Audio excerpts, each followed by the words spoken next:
Hey guys, hope you're doing well out there. Aurora and I are here. We're excited. Thanks for tuning in to Press Pause. Aurora is the 4-year-old dachshund that's in the intro video of the channel. She is the editor, so anything you'll see pop-ups and any clips and stuff like that, that's her humor. She's got a great personality, and we hope you guys enjoy it. So before we get into it, we are official travel agents. We specialize in Disney, Universal, Royal Caribbean, Carnival Cruise Line, Sailors Resort, SeaWorld. Feel free to reach out to us. We'd love to help you book your next set of magical memories, and our information will be below, as well as it might pop up on the channel. I don't know what Aurora's going to do with the editing. But yeah, again, thank you guys for tuning in, and we're going to be talking about Universal, okay? Mainly taking your kids to Universal, okay? So I'm wearing a Jurassic Park staff shirt because I work at Jurassic Park, according to my nieces. If you ask them, I work at Jurassic Park with raptors. It's really cool. But anyway, yeah, I'm the cool uncle, right? But everyone, today's topic, it's something I get from people all the time when I'm talking to clients. They're always asking, I'm doing Disney, but I'm thinking about doing Universal. I'm thinking about adding an extra day or doing something at Universal while I'm there. Is that cool to do with my kids? And what age is it cool to do that with my kids? I get that question a lot. So I'm gonna break it down for you guys here in today's video, okay? So what we're gonna talk about is we're gonna break these down. Universal, that park is consistent of two parks. It is consistent of Universal Studios and Islands of Adventure, okay? From a theme park standpoint. They do also have Volcano Bay, which is a water park, and it's a great water park. I have not been myself, I want to, but every time we go, my wife's like, no, theme park, because she doesn't like water parks. But Studios and Islands of Adventure, what we're going to be talking about today is those two parks. Each park has its own feel and themes to it, as we are here to break those things down to you to see if your kids will enjoy it. And the decision is mainly up to you at the end of the day, whether you want to take a day at Universal or which park you want to do at Universal. Each one, like I said, has different themes, has different attractions. It will be better for different families with different ages, just depending on what your kids' interests are and what your interests are. I know a lot of families, they're like, oh, I'm doing Disney, but you know what? I like Universal. I want to go to Harry Potter World and Jurassic Park and all that. I want to have a day for an adult day, so I'm going to go to Universal for myself, even though I'm bringing the kids along. I think that's great. Be fair to yourself if you don't enjoy this stuff at Disney, but how can you not with Star Wars and all the stuff they got going on over there? Having recently gone with my young nieces, okay, they are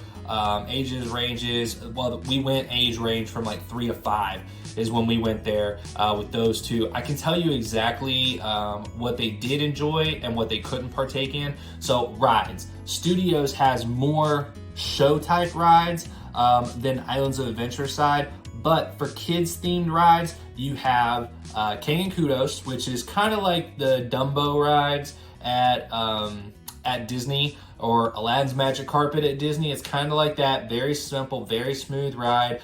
That's fun for little takes and things like that. So that is something that your kids can do. The E.T. ride is a slow moving dark ride. It's got fun theming. There's times where it can be a little scary for kids sometimes, but if they're okay with those types of things, they're okay with dark scenes and stuff, they get more encompassed with like the action going on around them. I don't think they're gonna be too scared of this, but it is something to just check with them. If they, like for instance, if you go to Disney and they do a dark ride and they don't like the dark, if they can't do Haunted Mansion, okay, maybe not take them on E.T. But if they can do the Haunted Mansion, it'd be fine. They can definitely do E.T. ride. Woody's Woodpecker Kids Coaster. This is very similar to the Barnstormer, the Goofy's Barnstormer ride that they have over in Magic Kingdom. Very similar to that. So if your kids can do that ride over at Disney, they should be able to do this ride. It's a fun kids coaster, so that's a good opportunity for them on the studio side of things. There's also a playground over there as well. It's like Curious George's playground. And Despicable Minion Mayhem. It's a 4D attraction. It's an experience with the Minions. It's not a roller coaster or anything like that. You're basically in these seats that kind of move around and stuff, but they're not really moving places. They're just moving back and forth and tilting different ways to make it a 4D show. They also have seats that don't move at all. So if you got a kid that doesn't want to do those things, or they get motion sick with moving while screens moving, like I do, then you can sit on there on those seats. Now shows. on the studio side, we're talking all studios right now. You have Diagon Alley shows, okay? So Harry Potter, if you got kids that are Harry Potter fans, my nieces are Harry Potter fans because her mom and myself went to Hogwarts. Ask the nieces, they'll tell you that me and their mom are witches and wizards, and everyone else in the family is muggles. So they're super excited to go to Hogwarts one day. And Diagon Alley, the Deathly Hallows stories and plays with Celestina Warbeck is a great singing performance, and the Banshees, and then you've got the the Tale of the Three Brothers, which is fantastic, fantastic show, and the girls, our nieces, were amazed with that show. They loved watching it and getting to hear about it. So really, really good shows there for kids. Born Stuntacular, this is a show that's a little intense, but it's intense from an action standpoint. It's not intense because it's like scary, but you'll have flames that you can feel the heat and stuff like that. So it is intense. So if you got kids that really get into something and if it gets too intense, they're overwhelmed, I would not do that. But like my nieces were okay through that film or through that play. Stunt show, sorry. They were okay through that stunt show. I think your kids would be as well. Animal Actors on Location. By far, my favorite show at Universal is Animal Actors on Stage. It's actual animals that have been in films or haven't been in films, but they are trained actors, and they go out there and do different tricks and skits and things like that. It's hilarious. It's fun for all the kids to watch. So that's a really cool one to see. Next is characters, okay? There's no guarantee you'll see the characters, but you can see Gru and the Goyles, SpongeBob and Patrick, Trolls, Kung Fu Panda, King Julian, Shrek and Donkey, Penguins, the night bus driver, he's there, Doc from Back to the Future, Simpsons, Transformers, and Puss in Boots. So those are just a few. There's obviously a few others, but those are kind of the main ones that you're going to see out there.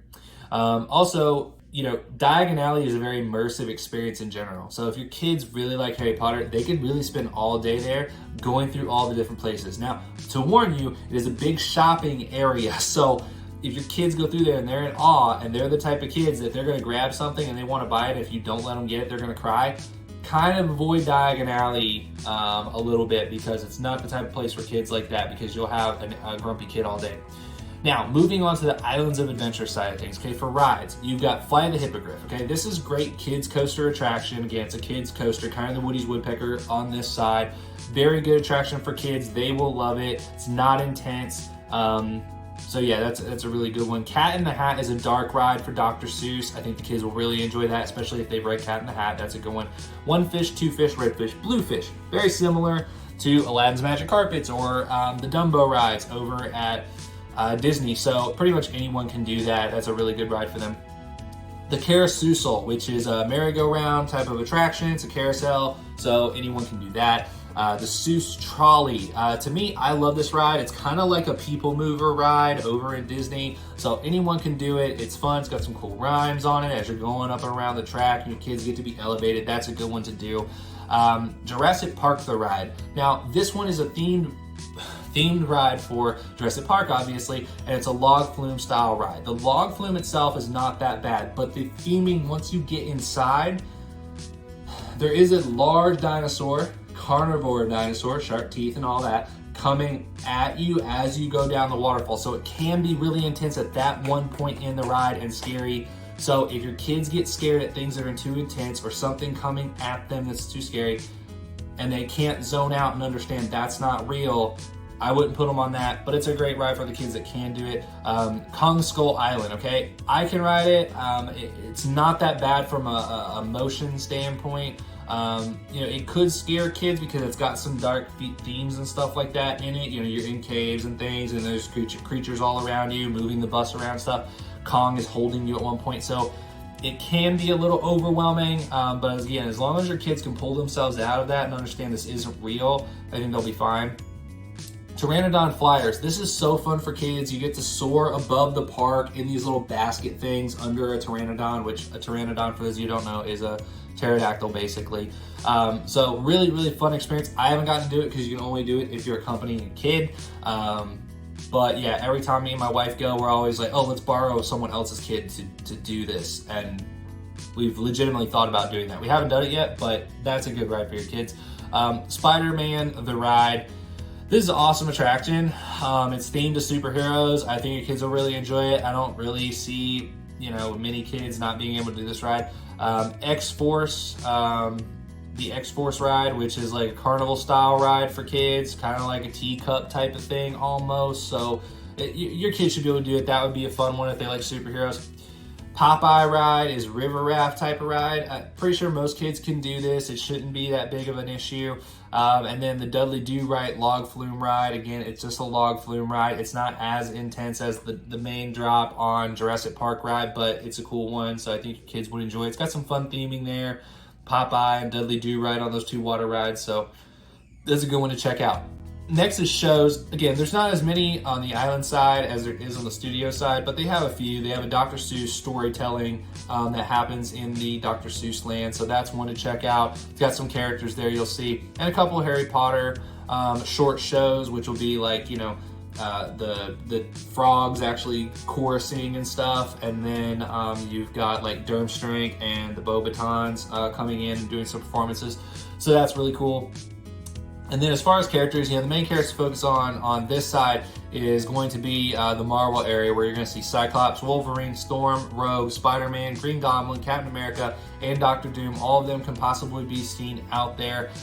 You can also see some Dr. Seuss characters at times, as well as Blue from Jurassic World. And they also have a baby raptor as well that they've been bringing out now. So those are the different characters that you can see on those sides. Now, again, I'm not going to tell you which side that you should go on. I'm not going to tell you if you should do this day over your Disney day. What we want to do as travel agents, we're not going to make your decisions for you, but what we are going to do is learn about your family, learn what they like, learn what they don't like, and then be able to give you all the information about the attractions, about the rides, about what the parks have, and then be able to help you make your decision moving forward.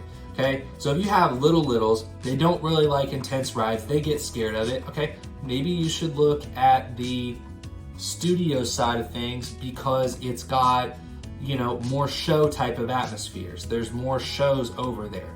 But if you've got kids that like to do rides, they just don't like super intense rides, but they like fun theming to it, and they like to go through lands and see the theming of the lands. The theming on the Islands of Adventure side as a whole is a lot better. So yeah, I don't think you can go wrong with either one. Honestly, it's going to depend on what they like, what they don't like, what you like, and what you don't like. And then that's going to help to decide which one you want. Obviously, we would always recommend what we do when we go. We always get that park hopper that lets you go back and forth and ride the Hogwarts Express. That's the #1 attraction in my opinion. I love riding the Hogwarts Express. I could literally just ride it back and forth all day and I'd be absolutely happy. Give me some nice butter beer and stuff while I'm doing that. That's a great day. I appreciate that. Anyway, yeah, what did you guys think? Do you have questions? Let us know in the comments. We'd love to help you guys out. We're here to help our clients, help them understand the parks. Again, we're not going to make a decision for you, but we are going to be able to give you all the information possible to help you make the best decision possible for your family. It is overwhelming at times to go to an Orlando vacation. It's overwhelming to figure out what you're going to do and how you're going to do it. Let us take some of that stuff off of you. Let us take the research off your hands. Don't have to worry about that. We can tell you off the bat what the rides are like, what they do, how the theming is in different lands. We can help you with those things. And honestly, like I said, it can be overwhelming, but it doesn't have to be. It should be fun. And if you're going to be planning it and you're not going to go on the trip because it's too overwhelming, that's really sad. And that's what we're here to do, is to help prevent that from happening. So reach out to us. Send any questions to us in the comments. We'd love to help you guys out. If you're going to book a vacation trip or something like that with us, you can reach out to us, wade@sharethemagictravel.com, and we will help you guys book your next set of magical memories. So thank you guys for tuning in. Really appreciate it. We are going in a few weeks down to Universal and Disney, and we're going to have a great time there. Hopefully get some footage inside the parks and stuff for you guys. But yeah, let us know any questions. Let us know if there's anything specific you want to see a video on, and don't forget to hit that like button or that subscribe button, because Aurora would really appreciate any support the channel can get. Thank you guys so much. Really appreciate it, and we'll talk to you again on the next video.